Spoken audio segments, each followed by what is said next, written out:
हमने ब्राउज़र में टाइप किया किसी वेबसाइट का URL। वेबसाइट URL मैप होता है एक IP एड्रेस से। ये IP एड्रेस है 7 समुंदर पार उस सर्वर का जिस पर हमारी वेबसाइट की सभी फाइल्स स्टोर हैं। अब इंटरनेट के द्वारा ये सर्वर वेबसाइट दिखाने के लिए जो फाइल्स चाहिए वो ब्राउज़र को भेज देगा। इनमें सबसे इम्पोर्टेंट होती है HTML फाइल, जिसमें वेबसाइट का सारा कंटेंट लिखा होता है। ब्राउज़र जब इस HTML की फाइल को प्रोसेस करता है तो साथ साथ इसका एक ट्री जैसा डाटा स्ट्रक्चर बना लेता है जिसको बोलते हैं डॉक्यूमेंट ऑब्जेक्ट मॉडल यानी डोम। डोम के अंदर सभी HTML के एलिमेंट्स, उनकी स्टाइलिंग, उनके अंदर का टेक्स्ट और कमेंट्स भी स्टोर होते हैं। तो फाइनली ये डोम ही होता है जो वेबसाइट पर लोड होता है। अब जावास्क्रिप्ट का यूज़ करके हम इस डोम को मैनिपुलेट यानी अपने हिसाब से बदल सकते हैं और फिर वो बदलाव हमारी वेबसाइट पर दिख जाएगा। डोम को एक्सेस करने के लिए जावास्क्रिप्ट में यूज़ करते हैं डॉक्यूमेंट ऑब्जेक्ट का। तो बॉडी को सिलेक्ट करने के लिए लिखो डॉट बॉडी और इसका बैकग्राउंड कलर कर सकते हैं रेड। तो किसी भी वेबसाइट पर आप कोई भी इंटरेक्टिविटी देखोगे वो सब डोम मैनिपुलेशन से ही पॉसिबल है। जैसे किसी बटन पर क्लिक करके पॉपअप दिखाना, क्लोज बटन पर क्लिक करके उसको हटाना, माउस की मूवमेंट के हिसाब से वेबसाइट का कंटेंट चेंज करना, सब कुछ इसी से ही मुमकिन है। डोम के एलिमेंट्स के बीच में एक पवित्र रिश्ता भी होता है। जैसे ये है पेरेंट चाइल्ड का रिश्ता और एक पेरेंट के मल्टीपल चिल्ड्रन हैं तो इनके बीच में है सिबलिंग्स का रिश्ता। जैसे डाटाबेस में हम क्या क्या ऑपरेशन परफॉर्म कर सकते हैं उसकी एक टर्म होती है CRUD, क्रिएट, रीड, अपडेट और डिलीट। तो डोम मैनिपुलेशन में भी सभी एलिमेंट्स पर हम ये ऑपरेशंस परफॉर्म कर सकते हैं। तो सबसे पहले हमें डोम के किसी भी एलिमेंट को सिलेक्ट करना आना चाहिए। तो ये FAQ सेक्शन वाला प्रोजेक्ट है जो हमने इस वीडियो में बनाया था। इसमें हमारा HTML है, उसके अंदर हेड है, फिर बॉडी के अंदर सेक्शन है जिसकी ID है FAQ, H1 हेडिंग है और फिर डिटेल, समरी और पैराग्राफ एलिमेंट्स हैं। और स्क्रिप्ट टैग हमने बिल्कुल लास्ट में लिया है क्योंकि ब्राउज़र में HTML के एलिमेंट्स हमारे एक एक करके लोड होते हैं। तो सभी एलिमेंट्स लोड होने के बाद ही हमारी स्क्रिप्ट रन होनी चाहिए। हम हेड में भी स्क्रिप्ट को लिख सकते हैं लेकिन फिर हमें डेफर कीवर्ड का यूज़ करना पड़ेगा। तो डेफर कीवर्ड से क्या होगा, पहले हमारे HTML के सारे एलिमेंट्स लोड होंगे, उसके बाद ही हमारी स्क्रिप्ट रन होगी। तो ये तरीका भी सही है। इस डॉक्यूमेंट ऑब्जेक्ट को प्रिंट करा के देखते हैं कि इसके अंदर क्या क्या है। तो इसके अंदर हमारी पूरी HTML की फाइल है, पहले डॉक टाइप है और फिर पूरा हमारा HTML का रूट एलिमेंट है। अब इसके अंदर के एलिमेंट्स को हम एक एक करके इंडिविजुअली भी एक्सेस कर सकते हैं। अब बॉडी को कैसे सिलेक्ट करेगी तो हमने देख ही लिया है। तो डॉक्यूमेंट डॉट बॉडी को प्रिंट करा के देखते हैं कि ये है क्या। तो ये पूरा बॉडी एलिमेंट है जिसके अंदर सभी हमारे एलिमेंट्स हैं। हेड को सिलेक्ट करना है तो डॉट हेड लिख दो। अगर पूरे HTML एलिमेंट को सिलेक्ट करना है तो लिख दो डॉट डॉक्यूमेंट एलिमेंट। अब कोई भी एलिमेंट सिलेक्ट करने के लिए ये डॉक्यूमेंट ऑब्जेक्ट एक मेथड भी प्रोवाइड करता है, क्वेरी सिलेक्टर। जैसे CSS में हम कोई भी एलिमेंट सिलेक्ट करते थे, ये बिल्कुल सेम काम करता है। तो ये हेडिंग क्लास वाला एलिमेंट अगर सिलेक्ट करना है तो लिखो डॉट और क्लास का नाम। अगर किसी ID से एलिमेंट सिलेक्ट करना है, जैसे इस सेक्शन की ID है FAQ, तो यूज़ कर सकते हैं हैश का।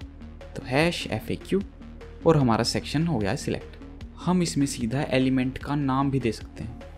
जैसे अगर बॉडी दे देंगे तो बॉडी सिलेक्ट हो जाएगा, पैराग्राफ दे देंगे तो पैराग्राफ सिलेक्ट हो जाएगा। अब जैसा कि आप देख सकते हैं कि हमारे पेज पे बहुत सारे पैराग्राफ्स थे, जो सबसे पहला पैराग्राफ है वही सिलेक्ट हुआ है क्योंकि क्वेरी सिलेक्टर सिर्फ एक ही एलिमेंट को सिलेक्ट करता है। अगर हमें मल्टीपल एलिमेंट सिलेक्ट करने हैं तो हम यूज़ कर सकते हैं क्वेरी सिलेक्टर ऑल का।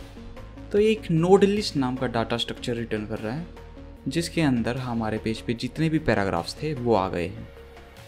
अब मान लो इन पैराग्राफ्स में हमें कुछ मैनिपुलेट करना हो तो इस पे अब लूप लगा सकते हैं। एक थोड़ी एडवांस सिलेक्शन करके देखते हैं। जैसे मान लो हमें ये सेकंड जो डिटेल्स है इसका समरी एलिमेंट चाहिए। तो CSS में जैसे हम सूडो क्लासेस का यूज़ कर सकते हैं, सेम चीज़ हम क्वेरी सिलेक्टर के अंदर भी यूज़ कर सकते हैं। जैसे हमें दूसरे नंबर पे जो डिटेल्स है वो चाहिए तो हम यूज़ कर सकते हैं nth of type pseudo selector का और इसके अंदर दे दो 2। अब इस एलिमेंट के अंदर का समरी एलिमेंट चाहिए तो स्पेस लगा के समरी लिख दो जैसे CSS में सिलेक्ट करते थे। तो एलिमेंट को सिलेक्ट करना हमें आ गया है। अब करते हैं हमारा पहला ऑपरेशन रीड। तो सभी एलिमेंट्स में ये प्रॉपर्टीज़ और मेथड्स कॉमन होते हैं, और इनके अलावा अलग अलग एलिमेंट्स में कुछ एडिशनल अलग अलग प्रॉपर्टीज़ भी होती हैं। जैसे हमारा इनपुट एलिमेंट होता है, उसके अंदर एक एक्स्ट्रा प्रॉपर्टी होती है वैल्यू, जो और किसी एलिमेंट जैसे हेडिंग हो गया, पैराग्राफ हो गया, उसमें नहीं मिलेगी आपको। अब मान लो हमें इस हेडिंग का ये टेक्स्ट चाहिए, तो यूज़ कर लो टेक्स्ट कंटेंट प्रॉपर्टी का। अब जितना आसान रीड करना है उतना ही आसान अपडेट करना भी है। बस इसके आगे लगाओ इक्वल टू असाइन और कोई भी नई वैल्यू दे दो। नेक्स्ट प्रॉपर्टी है इनर HTML। एलिमेंट के अंदर जो भी HTML लिखी होगी उसको हम रीड और अपडेट कर सकते हैं। जैसे इस पहली डिटेल का इनर HTML देखते हैं, तो इसके अंदर समरी और हमारा पैराग्राफ एलिमेंट है, और ये हमारे डोम के एलिमेंट्स नहीं है, ये एक स्ट्रिंग रिटर्न कर रहा है। और जैसा कि आप देख सकते हैं इनर HTML के अंदर हमारा टेक्स्ट कंटेंट भी है। तो इस डिटेल एलिमेंट में एक H1 एलिमेंट डाल के देखते हैं, तो ये आ गया है हमारा H1 एलिमेंट। और ज़रूरी नहीं है कि हम कोई एलिमेंट ही डालें, हम डायरेक्ट टेक्स्ट कंटेंट भी डाल सकते हैं इसके अंदर। अब फटाफट बाकी प्रॉपर्टीज़ देखते हैं। हमारा ID हमारा रिटर्न करेगा एलिमेंट की ID, क्लास नेम रिटर्न करेगा एलिमेंट पे जो भी क्लास है। तो मान लो अगर H1 में हम मल्टीपल क्लासेस ऐड करेंगे तो क्लास नेम्स के बीच में स्पेस आ जाएगा। तो मल्टीपल क्लासेस असाइन करने के लिए आप बीच में स्पेस देके असाइन कर सकते हो। एक क्लास लिस्ट एट्रीब्यूट भी है, ये एक स्ट्रिंग के बजाय डोम टोकन लिस्ट रिटर्न करता है, जो एक एरे जैसी ही है। तो इसको हम एरे की तरह एक्सेस कर सकते हैं। और इसका यूज़ करके अगर आपको क्लास चेंज करनी है तो हमारे पास क्लास लिस्ट में कुछ मेथड्स होते हैं। जैसे कोई नई क्लास ऐड करनी हो तो ऐड मेथड है हमारे पास, कोई क्लास रिमूव करनी हो तो रिमूव मेथड यूज़ कर लो, किसी क्लास की जगह दूसरी क्लास ऐड करनी है तो हमारे पास रिप्लेस मेथड है। जैसे क्लास 3 की जगह हम दूसरी क्लास ऐड कर सकते हैं। अगर किसी एलिमेंट का पेरेंट एलिमेंट चाहिए तो यूज़ कर लो पेरेंट एलिमेंट का। अब मान लो हमें चिल्ड्रन चाहिए, तो चिल्ड्रन 2 टाइप के हो सकते हैं, नोड्स और एलिमेंट्स। नोड्स में सब कुछ आते हैं, एलिमेंट्स, टेक्स्ट कंटेंट और कमेंट्स भी, और एलिमेंट्स में सिर्फ HTML के जो एलिमेंट्स है वही आएंगे। तो सभी नोड्स को एक्सेस करने के लिए हम यूज़ कर सकते हैं चाइल्ड नोड्स का। तो ये एक node list data structure return करेगा जो बिल्कुल एरे की तरह है। तो एरे की तरह इसके एलिमेंट्स को एक्सेस कर सकते हैं। तो इस हेडिंग के अंदर एक ही नोड था जो एक टेक्स्ट नोड है।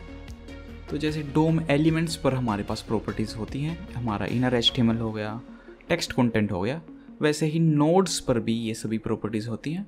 तो इसका भी हम टेक्स्ट कंटेंट चेंज कर सकते हैं। अब मान लो हमें वही चिल्ड्रन चाहिए जो HTML के एलिमेंट्स हैं, तो यूज़ कर लो चिल्ड्रन प्रॉपर्टी का। तो इस हेडिंग के अंदर तो कोई एलिमेंट है नहीं, इसलिए ये HTML कलेक्शन जो एरे जैसा ही है ये एम्प्टी आ रहा है। इसको अगर FAQ सेक्शन पे लगाएंगे तो ये आ गए हमारे पास सभी चाइल्ड एलिमेंट्स। अब एक एलिमेंट में जो भी एट्रीब्यूट हमारे पास होते हैं सभी को हम डॉट लगाकर एक्सेस कर सकते हैं। जैसे कोई भी इमेज एलिमेंट है उसमें सोर्स और ओल्ड एट्रीब्यूट है तो उसको हम एक्सेस कर सकते हैं। कोई इनपुट का एलिमेंट है तो उसकी वैल्यू, नेम, इसको हम एक्सेस कर सकते हैं।